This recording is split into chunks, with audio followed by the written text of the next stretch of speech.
Iran अब सीधे Donald Trump पर हमला करने वाला है। क्या ट्रंप सचमुच खतरे में है? क्या इसी वजह से उन्हें अचानक अपना विमान बदलना पड़ा? क्या इजराइल ने अमेरिका को ऐसी खुफिया जानकारी दी है जिसके बाद वाशिंगटन में हाई लेवल अलर्ट जारी हो गया है? या फिर यह सब ईरान के खिलाफ अमेरिका को और आक्रामक बनाने की रणनीति है? इन तमाम दावों और सवालों के बीच क्या है पूरी कहानी, आइए विस्तार से समझते हैं।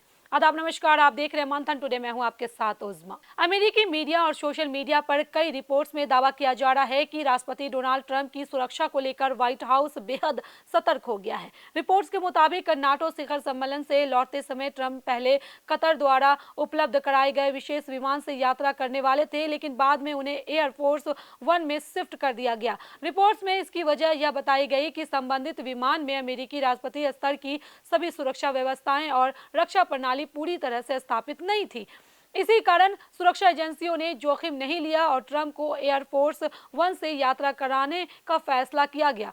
कुछ मीडिया रिपोर्ट्स में यह भी दावा किया गया कि विमान में मौजूद पत्रकारों को खिड़कियों के पर्दे बंद रखने के निर्देश दिए गए थे।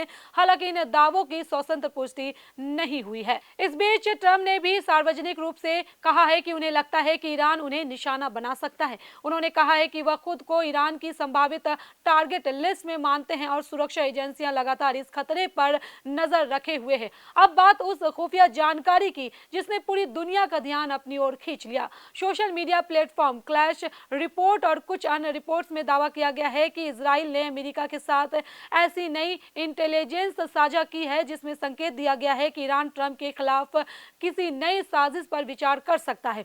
हालांकि इस दावों की आधिकारिक पुष्टि अमेरिका या इजराइल की ओर से सार्वजनिक रूप से नहीं की गई है। इसी तरह वॉल स्ट्रीट जर्नल का हवाला देते हुए कुछ रिपोर्ट्स सामने आई है जिनमें कहा गया है कि इजराइल ने अमेरिका को संभावित खतरे की जानकारी दी है, लेकिन यह भी ध्यान रखना जरूरी है कि इन दावों पर ईरान की ओर से अब तक कोई आधिकारिक प्रक्रिया नहीं आई है। रिपोर्ट्स में यह भी कहा गया है कि ईरान में आयोजित एक अंतिम संस्कार कार्यक्रम के दौरान कुछ लोगों ने ट्रंप विरोधी पोस्टर और नारे लगाए। सोशल मीडिया पर वायरल तस्वीर में वी विल किल ट्रंप जैसे बैनर भी दिखाई दिए। हालांकि यह स्पष्ट नहीं है कि यह प्रदर्शन सरकारी नीति का हिस्सा था या कुछ प्रदर्शनकारियों की व्यक्तिगत प्रतिक्रिया। उधर इजराइल के प्रधानमंत्री बेंजामिन नेतन्याहू और राष्ट्रपति ट्रंप के बीच लगातार संपर्क बना हुआ है।